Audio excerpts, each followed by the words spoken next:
Bleach, जिसके ऊपर कुछ दिन पहले ही मैंने एक वीडियो बनाया था, मगर तब तक मैंने इसके केवल 2 ही आर्क देखे थे। साथ ही में इसके ऊपर मुझे स्पॉइलर डिस्कशन भी करना था, क्योंकि in last video I felt too restricted. तो मैंने सोचा अब जब मैंने सारा शो देख के खत्म कर लिया है तो क्यों ना एक full fledge spoiler talk video बनाते हैं, जहाँ पे मैं पॉइंट आउट करूंगा कि मेरे फेवरेट मोमेंट्स क्या थे, स्टोरी राइटिंग के फ्लॉज एंड प्रोज क्या हैं। तो उन सब चीज़ों को देखने के लिए और समझने के लिए मेरे साथ वीडियो में लास्ट तक बने रहना। वीडियो पसंद आती है तो इसे एक लाइक करना, चैनल को सब्सक्राइब करके बेल आइकन प्रेस कर देना। So let's start the video. Substitute shinigami, good start but थोड़ा सा आपको स्लो लग सकता है कुछ ऑफ द रिपीटेटिव इवेंट, क्योंकि बीच में उतना ज़्यादा कुछ भी इमोशनल बॉन्ड या फिर और ज़्यादा स्टोरी डेवलप नहीं होती है। बस इवेंट्स चलते रहते हैं और उसके बीच में हॉलोज को डिफीट करते रहते हैं वो बार बार में जाके, जिससे रिपीटेटिव चीज़ें लगने लगते हैं और after a while you start getting bored, right. और उसके बीच में उन्हें ज़्यादा इमोशनल बिल्ड करना चाहिए था, स्टोरी अच्छे से बिल्ड कर सकते थे, उसके फ्रेंड्स के साथ में, उसके फैमिली के साथ में उसका इमोशनल कनेक्शन दिखा सकते थे, जिससे आगे जो इवेंट होने वाले हैं उनका और ज़्यादा सीरियसनेस हम तक डिलीवर होता, विच दे डिडंट। जैसे कि एक इवेंट का अगर मैं बताऊं तो रुकिया के भाई का रिवील, जो कि बहुत ज़्यादा ट्रॉमेटिक था, बट वो हमें फील नहीं हो पाता है फॉर सम रीज़न। अब आपको फील हो रहा हो तो मैं नहीं जानता हूँ, बट पर्सनली मुझे वो चीज़ें फील नहीं हुआ, स्पेशली टिल 17 एपिसोड। मगर जैसे ही एक बार रुकिया का रियलाइजेशन होता है, जब उससे कोई पूछता है कि like are you in love with you और समथिंग, एंड जब वो इमोशनली कनेक्टेड फील होती है, एंड जब उसके पर्सपेक्टिव से दिखाते हैं कि नहीं वो इसके साथ में हमेशा नहीं रह सकते हैं, still she is getting emotionally connected to a human, जो कि जिस सोसाइटी से वो बिलोंग करते हैं वहाँ पे ये एक्सेप्टेबल नहीं है। और जब वो लाइक इचिगो को छोड़ने का सोचती है, इचिगो को सारा दिन मिलती नहीं है, घर में जब वो आता है तो गॉन उसे लेटर देता है रुकिया का। लेटर पढ़ते ही इचिगो को फिर भी लगता है कि नहीं ये प्रैंक है, बट सडनली उसे जब हिट होता है कि नहीं ये सच है, तो लाइक बहुत ज़्यादा सीरियसनेस इकट्ठे फील होती है, जो कि शो के पूरे ही राउट को बहुत ज़्यादा मोड़ देता है। सेम एज स्ट्रेंजर थिंग के सीजन 2 में जैसे हुआ था कि जब वो चीज़ें खत्म होती है ना तो तुम्हारे एक अंदर वर्ड छोड़ के चली जाती हैं, जब आप इमोशनली अनसेटल्ड फील करते हो।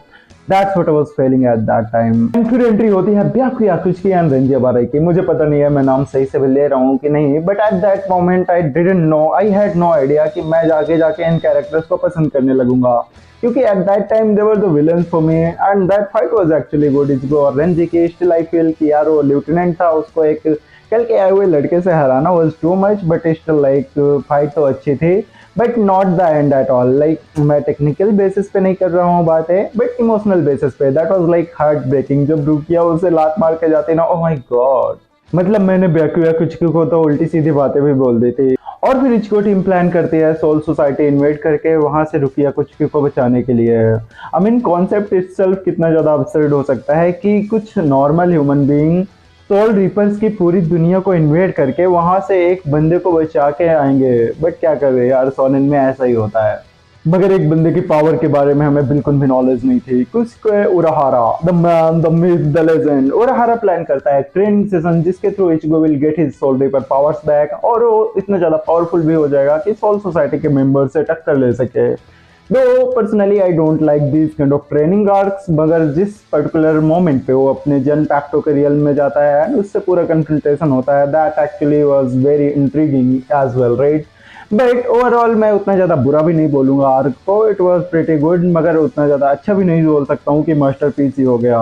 मास्टरपीस तब होता है जब वो एंटर करते हैं सोल सोसाइटी आर्क में अपने फ्रेंड्स के साथ में। वहाँ पे हमें देखने को मिलते हैं वहाँ के captains, lieutenant, traitor Aizen, Ikkaku Madarame में my favourite character from this arc, and Lord Kenpachi. मतलब मुझे हमेशा से लगता था कि जोरो की शॉर्ट फाइटिंग कूलेस्ट होती है until I saw him fighting. मतलब ऐसा लगता है जब वो तलवार चलाता है ना तो अगल बगल की बिल्डिंग्स की आत्मा कांप जाती होगी। दो वहां पे हमें पता चलता है सोल सोसाइटी, वहां के पॉलिटिक्स, भर भर के प्लॉट आर्मर, वेट अब तो हर सोनिन में होता है आइजन ट्रेटर का प्लान। मगर उसकी बात करने से पहले हम बात करेंगे कुछ इंपॉर्टेंट इवेंट्स की। The meeting with Shiba family, जो कि काफ़ी ज़्यादा इंपॉर्टेंट कैरेक्टर्स हैं, उतना ज़्यादा भी नहीं है, but they are still important and still fun arc है, अच्छी फाइटिंग्स हैं। और यही चीज़ ब्लीच की बहुत ज़्यादा अच्छी है कि इसमें कोई भी एस्पेक्ट ना बहुत ज़्यादा एग्जेजरेटेड नहीं होता, बहुत ज़्यादा ओवरडू नहीं करते हैं वो, तो जिससे बहुत ज़्यादा बैलेंस लगता है। द फाइट विथ हिकागो मदरा में, जैसे कि मैंने पहले ही बोला कि इस आर्क से मेरा फेवरेट कैरेक्टर था फॉर सम रीज़न, पता नहीं क्यों मुझे इससे फील आ गई थी, वो वाइब आ जाती है ना एक जो कि आगे जाके प्रूव ही होता है जब उसकी हम बांकाई देखने को मिलती है आरास्कार आर्क में, जिसके बारे में हम आगे भी बात करेंगे। तो इसके बाद में फाइट होती है रिंजी एंड केनपाची से, जो कि मुझे लगता है कि फिर भी बहुत ज़्यादा अंडरपेड थी, क्योंकि इचिगो को बहुत ज़्यादा जल्दी ओवर हाइप कर दिया और बहुत जल्दी जितवा दिया, क्योंकि Kenpachi was like too powerful. But इसका भी आंसर हमें आगे जाके 1000 ईयर वार में देखने को मिलता है। बट उससे पहले हम बात करेंगे बैकुया और इचिगो के फाइट की। इचिगो अपनी बेइज्जती करवा के दोबारा से ट्रेन करके आता है, बैकुया एंड इचिगो की फाइट होती है। बट उससे पहले एक पर्टिकुलर सेक्शन होता है जहाँ पे वो बंदा अपनी तलवार गाड़ के 2-3 कमांडर से फाइट करता है बेयर हैंड, और वहाँ पे बैकग्राउंड म्यूजिक चलता है। That one particular moment was my favourite from this arc, क्योंकि वो फाइटिंग ना, it gives me chills, like it give me the energy to shout out loud, है ना, जैसे हम करते हैं, सेलिब्रेट करते हैं एक एक्शन मसाला मूवी देख के, वैसा मोमेंट था। And that was like so cool for me. Entry was cool but that moment was particularly so cool. But back में जो बैकुया को हराता है, वैसे मोमेंट्स और भी कई बार रिपीट होते हैं in the whole Bleach session, right, जो कि मुझे थोड़ा सा लेम डाउन लगता है। बट स्टिल यार, अब वो होता है तो उसको इग्नोर भी नहीं कर सकते। It was overall good. यहाँ पे पहली बार हमें बानकाई भी देखने को मिलती है बैकुया एंड इचिगो के, साथ ही में कुरोत्सुची कैप्टन के। मतलब कोई कितना डिस्गस्टिंग हो सकता है। तो that was like good. But अभी मेरी फेवरेट बानकाई आना बाकी है, जिसके बारे में हम आगे बात करेंगे।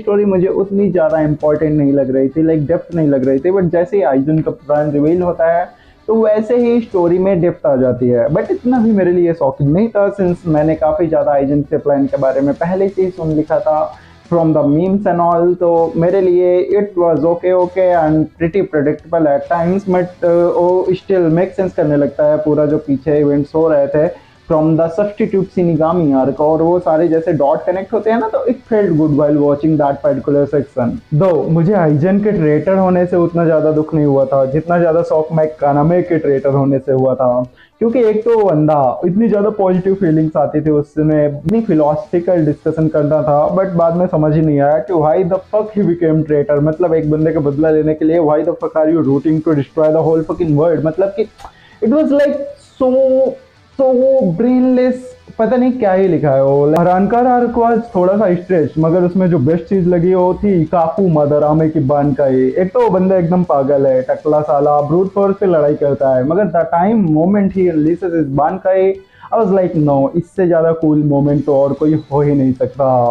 और ये हरानकार की प्रॉब्लम क्या है यार, मल्टीलेयर स्टोरी बनाने के चक्कर में थोड़ा सा बीच में बोर होने लगता है। स्टार्टिंग में नल का character was like cute, but धीरे धीरे जितना वो इचिगो करती है, अनॉय करने लगती है।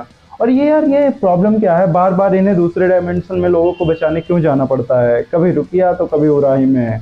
और why doesn't Aizen have a plan for this situation, क्योंकि इचिगो उसका मेन अपोनेंट था, अगर वो उसी डायमेंशन में उसे मार देता तो उसकी तो विन वहीं पे हो जाती। साथ ही में इचिगो के टीम में एक ऐसा कैरेक्टर भेजना चाहिए था जो कि आइजन को एक्चुअली इंटेलिजेंटली टैकल कर सके, लाइक उराहारा और something. But why the fuck they didn't do it, मुझे तो अभी तक समझ में नहीं आया। बट जो चीज उसमें बहुत ज्यादा अच्छी थी वो था ग्रीन जॉ का पास्ट। That particular scene was cinema, I can watch it any time. बहुत ज्यादा ब्यूटीफुली उसको एनिमेट भी किया गया था, और जैसे नरेट किया गया था, that was like oh my God, it's getting on my nerve, one of the best back story I have ever seen. लोगों को ऐसा पर्सनली लगता है कि उसकी नंबर 4 से फाइटिंग ज्यादा अच्छी थी, बट मेरा पर्सनल ऐसा ओपिनियन है कि I did like Grimmjow's fight more, क्योंकि उसका जो इमोशनल इम्पैक्ट पूरा क्रिएट कर रहा था उसने, वो बहुत ही ज़्यादा अच्छे से डिलीवर होता है। दल की on the other hand number 4 तक आते आते बहुत सारी चीज़ें डाइल्यूट हो जाती हैं। आइजन अपना सोल सोसाइटी में हमला कर देता है, एंड उधर के भी इवेंट्स चलने लगते हैं, इधर के इवेंट्स चलने लगते हैं। फाइटिंग वाज गुड, एंड उसका transformation in that hollow at that particular section, वो सारी चीज़ें बहुत अच्छी थी। बट सिंस बहुत ज़्यादा डाइल्यूट हो जाती हैं चीज़ें, उससे आप एक पर्टिकुलर चीज़ पे फोकस नहीं कर सकते जब अलग अलग 10 चीज़ें चल रही हों, और सबका उतना ज़्यादा इम्पैक्ट क्रिएट ना कर रहा हो, तो आपका एक बार ना दिमाग ऐसा हो शट डाउन करने का मन करने लगता है। तो दैट हैपेंड विथ मी। उसको सारे जो सोल रिपर्स बचाने आते हैं वो भी काफ़ी ज़्यादा अच्छा सीन था, बट उतना ज़्यादा इम्पैक्ट क्रिएट करता नहीं है वो, पर्सनली मुझे नहीं किया। But it was like okay, a breath of like you know peace की, ओह माय गॉड, चलो हेल्प करने के लिए आए, अकेला इसे संभालना नहीं होगा, तो दैट वाज लाइक दैट। बाकी तो उसके बाद में बहुत सारे फाइट होते हैं जो कि मुझे पर्सनली इतना ज़्यादा इम्पैक्टफुल नहीं लगे, एक्सेप्ट आइजन एंड इचिगो वाला। उसमें बाकी सारी चीज़ें सही थी। इट वाज लाइक जो इचिगो को उसने मारा है, सॉरी जो आइजन को इचिगो ने मारा है, that was like so peaceful कि भाई मार ही जा रहा है, आइजन को एक काउंटर अटैक नहीं मिल रहा था and that was like so peaceful to watch कि ले साले सारा जिंदगी का जो तूने प्लान बना के रखा था and you are like thinking कि I am the genius, I am gonna like do this and that. Ichigo आया एक बार में जॉन पैक्टर से अपने अपने लाइक डील वील करके और लेके धर दिया। तो that was like so good to watch. बस उसकी एंडिंग बहुत ज़्यादा ठंडी सी लगी मुझे। एक वो पर्टिकुलर जो लास्ट ब्लो होता है ना वो नहीं मिल पाया, जिसकी वजह से ना ऐसा लगता है कि ठीक है बस हो गया, but it was in that substantial जिसको लेके मैं बहुत ज़्यादा याद कर सकूं, बाद में बात कर सकूं या फिर चिल्ला सकूं। Substitute shinigami arc was like routine arc, जो कि स्टार्टिंग काफ़ी अच्छी हुई थी उसकी। जब इचिगो अपनी पावर खोने लगता है तो काफ़ी सिनेमैटिक फील होता है कि finally he is losing his power. जो कि अपने फ्रेंड से सबसे ज़्यादा पावरफुल था, वो अब उनसे हेल्प लेनी पड़ रही है उसको। अब जो बंदा अभी इतनी बड़ी बैटल लड़के आया वो अब एक हॉलो को डिफीट नहीं कर पा रहा है, तो उसके फेस में जो रिग्रेट देखने को मिलता है that is like so good. But जैसे ही उसके नए मेंबर से इंट्रोड्यूस होता है एग्जीक्यूशन वालों से, तो फिर उसके बाद में बहुत ज़्यादा राउटिंग चीज़ें वही सेम चलने लगती हैं। जैसा पहले हॉलोफिकेशन जब उसका हो रहा था सेम वैसा ही यार उसका चलता है, तो सेम वहीं पे भी ऐसी ही फीलिंग आ रही थी। तो it was like too repetitive for me. तो उसके बारे में मुझे लगता नहीं है कि उतना ज़्यादा बात करने के लिए कुछ है भी उसमें। बट एक चीज़ उसने बहुत अच्छी करी कि 1000 ईयर वॉर के लिए इचिगो को बहुत सही से प्रिपेयर कर दिया। एंड फिर शुरू होता है 1000 year. Oh my God, like पहला ही एपिसोड इवन दो मैं बैक टू बैक देख रहा था, बट मुझे फिर भी ऐसा फील हो रहा था कि इतने दिन बाद देख रहा हूँ। जो एंट्री एंड जो फैन सर्विसेज करी हैं that was like so good to watch. Ichigo की एंट्री एंड फिर जबहा एंड उसके कैप्टन्स की entry, that invasion itself was like too brutal. मतलब कि इतनी सारी चीज़ें हो गई, यावाहा ने इन्वेजन कर दिया, कैप्टन हेड कैप्टन मारा गया, इस ने धोखा दे दिया, इचिगो का पावर बूस्ट मिल गया। मगर अभी तक ये नहीं पता चला कि आइजन ने उराहिमो को किस बेस पे किडनैप किया था। लाइक उसकी अभी तक एक भी ऐसी फीट नहीं दिखाई गई है जो कि एक्चुअली इंपॉर्टेंट लगे फॉर द शो। बट जिसकी इंपॉर्टेंस हमें सही से देखने को मिलती है वो है स्क्वाड 0। मतलब कि स्पेशली OS2 जो उसके कैप्टन को पेलता है ना अकेले, that scene was particularly too good for me. Like वो बाद में और भी चीज़ें होती हैं जो कि बाद में बैकफायर कर जाता है उसके ऊपर, बट स्टिल जो अकेले हैंडल करता है एट दैट पर्टिकुलर मोमेंट वो काफ़ी ज़्यादा कूल था। बहुत अच्छा एनिमेशन एंड फाइटिंग सीक्वेंस भी बहुत ही अच्छे से कोरियोग्राफ करे गए थे। दो इसके आगे उतना ज़्यादा कुछ इंपॉर्टेंट लगा नहीं, बहुत ज़्यादा राउटिन फाइटिंग चलती हैं, एक्सेप्ट मयूरी की fight was good and emotional as well. साथ ही में सेंसुई का कैप्टन बनना, जो कि मुझे पहले ही से लगा था जैसे वो कैप्टन मरता है तो मुझे लगा था कि इसके बाद में यही ज़्यादा लाइक क्वालिफाई करता है एज अ कैप्टन। और साथ ही में किनफाशी और नोहाना की fight, even though that fight was so good and that buildup was so good, but still मुझे ऐसा लगता है कि उस कैरेक्टर को और अच्छे से यूटिलाइज करना चाहिए था, बहुत अंडर यूटिलाइज है। स्टिल ओवरऑल अगर मैं क्रेडिट लूँ तो ये सो वॉचेबल है। ऑब्वियसली जब लोग ब्लीच देख सकते हैं तो ये क्यों नहीं। राइटिंग आपको भले ही उतनी ज़्यादा ओवर द टॉप ना मिले, बट एक्शन सीन्स और कैरेक्टर्स बहुत सारे बहुत अच्छे हैं। साथ ही में ये बहुत ज़्यादा बैलेंस है, कोई भी एस्पेक्ट इसका एग्जैजरेट नहीं होता, कॉमेडी हो, एक्शन हो या कुछ हो, तो उससे क्या होता है कि बहुत एक आपको बैलेंस एक्सपीरियंस दे पाता है। तो उसके लिए आप इसे चेकआउट जरूर करना। वैसे तो जो ये वीडियो देख रहे हैं उन्होंने चेकआउट जरूर कर लिया होगा, but still I am just pointing out for the sake of Poynting it out, by chance किसी ने अगर नहीं देखा हो तो। बाकी अगर आपको वीडियो पसंद आया हो तो इसे एक लाइक करना, चैनल को सब्सक्राइब करके बेल आइकन प्रेस करना। तब तक मैं भी चलता हूँ, आप इंजॉय करो वीडियो, बाय बाय।